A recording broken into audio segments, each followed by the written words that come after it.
Hi, I'm Rod North and I'm going to interview Dennison Hambling this morning. He's the Managing Director of Intelligent Monitoring Group with the ASX ticker code of IMB. The company has certainly shot the lights out in the last 12 months with a market cap of 50 million a year ago to now over 200 million. So Dennison, I'd love to know how you did that and what sort of growth prospects you might have for the next 12 months or 2 years. Thanks, Rod.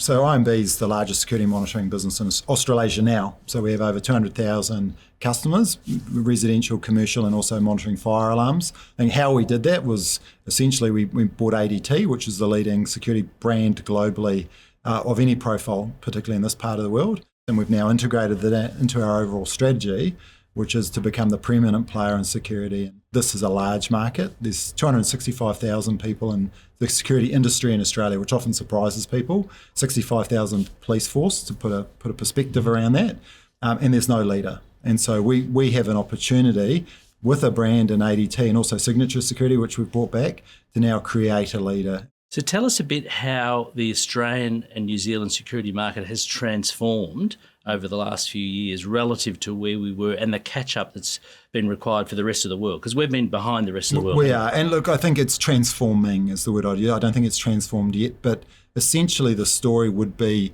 as technologies evolve, wireless technology, cameras being the two particular changes, vast parts of the industry and most consumers and businesses too have not been taken on that journey. So when you go overseas and look at an equivalent company and industry, you'll find a lot more use of technology and a lot better results. So when I talk about, say, home security monitoring, most people either wouldn't know what that means or will sort of perceive it as some relic of the past that has no value to them today. If you go to America, 30% of houses have monitored security. So the opportunity here is to fast track and marry that bridge. And I think the good news is, because we're essentially getting a fresh crack at it, we're able to bring in the latest technology. So, even in America now, I find some of the things we're doing are actually in advance of what they are offering. And so security demand is not going away. We have no demand issue in our business per se.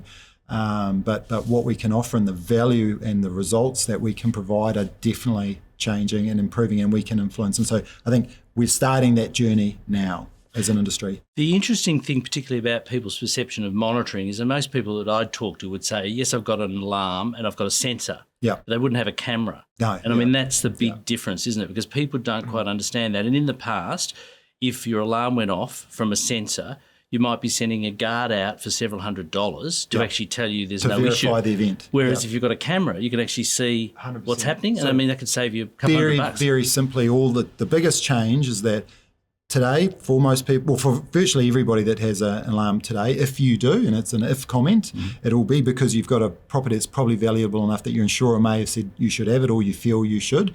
But all you're really getting is you're getting a bit of information that something's triggered that beam. But to actually verify the event, you've either got to do it yourself or you've got to send somebody out at a lot of expense. The reality is 95% of the time that beam gets broken, it's for nothing. So you end up paying a lot of money, it's ineffectual. And by the way, if a guard turns up and there is an event, they can't do anything anyway. So what the difference is with video verification is you get an event, which can be triggered off the camera. You actually don't even need the beam anymore. The camera itself can be a beam.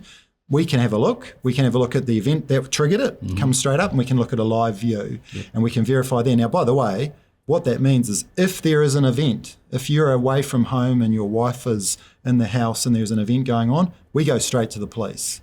And I can tell you, if we can verify the event, the police will respond. We have a fabulous police force in Australia. If they know something is real and live, they respond quickly, they're dedicated. And so that's the breakdown and the opportunity. And our sense, and the thing that excites me about this at a personal level, is I have seen overseas where people do this, the effect, you can catch criminals. It's preventative. And then of course, when you get it into the community, you can have a meaningful impact on crime rates and actual people's lives in society. Camera technology's moved at a real pace. The reality is we have a lot of cameras. I mean, you walk around the major cities in Australia and New Zealand and you will find a lot of cameras. What doesn't happen is they do record to a box and they're useful after the event. And the reality is there are a lot of events, and so therefore they're not really that useful. That can be good for insurance purposes. There are reasons for it. There are probably millions of cameras in Australia already. We have now the opportunity to actually go live. And so, having, again, the leading brand, the only brand that probably people know other than maybe a local brand, having access to the technology with these control rooms, and we have the A1 graded control rooms that can do it. We've got all the pieces now to do this. So just in the last question, which I think is a good one, because you've just launched Guard. Can you just tell us what Guard's This about? speaks exactly to that. So ADT pulled out of guarding across Australasia in 2012. Guarding is a labour-intensive business. Those 265,000 people I talk about in the industry are largely guards, registered, credentialed security people, professionals. And so what we can do for probably half the price of having a person on premise, and with probably twice the effectiveness in that will actually actually attack and actually get the activity of criminality at the time, we will use video in place of a person.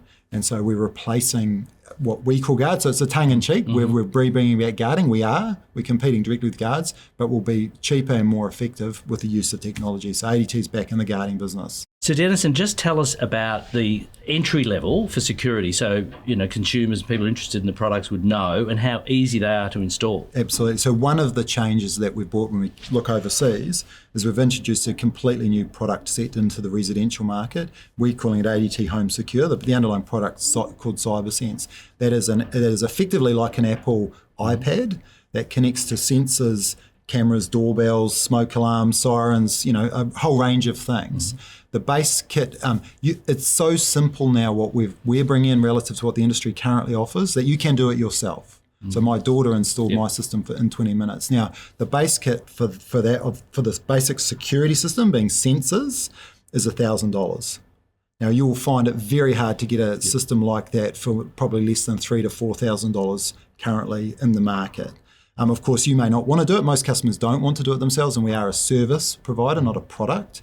So, they will probably pay $1,500, $1,600 to get someone there. The other thing about it is it's fast. So if you are feeling insecure and you want something, at the moment in the industry, it might take you 2 months to get a professional to your property to actually install or maintain, look after what you have. With this product, we can get it to you within 24 to 36 hours, depending on where you are. So really fundamental change. The other thing that's really interesting too is because we've got an ageing population with baby boomers who don't want to leave their homes. And, as children of these parents in their 80s, what sort of products work for that? This is where technology is taking us. So that if you think about it, those basic security kits have now also evolved into what you'd call a care kit. My mum had a stroke in New Zealand a few months ago and is on this product now, and that monitors her back to a base station in the home, like the panel.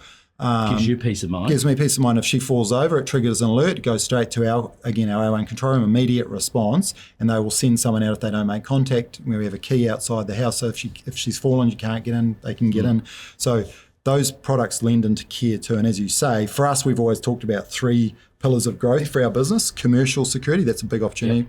This residential piece, and that really lends also into care and ageing in place. And so, certainly as we go through these next years, that market, which we all know is growing substantially, there's a real set in there. We do it today. This is not, again, hypothetical. And government's encouraging people to stay at home as well. And I think the government will need to step in more, though, because one of the challenges at a business level we have is that it actually isn't our most lucrative market. So whilst we're excited about it and we see the growth, and we're a hungry business looking to grow and be able to reinvest and do more, I think it's an area that will come under more and more spotlight and get more subsidisation, and we're positioning ourselves to be a real recipient of that over time. So it's just a very exciting growth market with so many opportunities that you can approach on all fronts and deliver, fantastic products that basically off the shelf. We're seeing really good underlying growth. I mean, I always say to people though, it's time.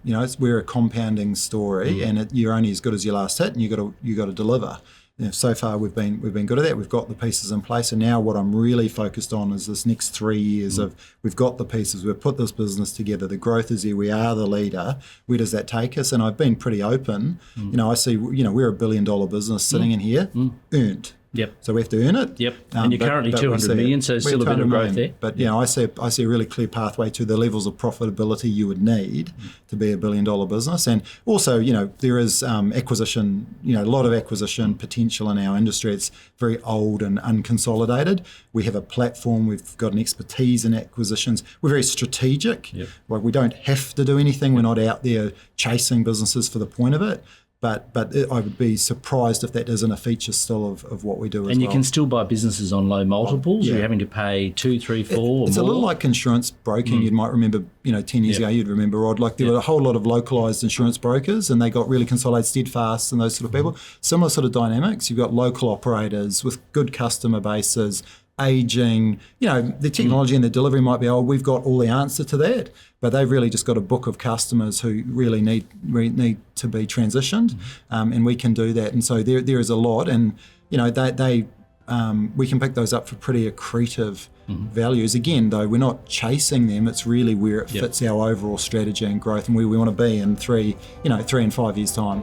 Right. So Intelligent Monitoring Group, with the ASX ticker code of IMB, is leading the industry in Australia and New Zealand for security. And of course, ADT is a name that's known all around the world. Certainly a company to keep an eye on, and we look forward to further updates on BourseTV by Dennison Hambling, the Managing Director. Thank you, Dennison. Thank you, Rod. Appreciate it.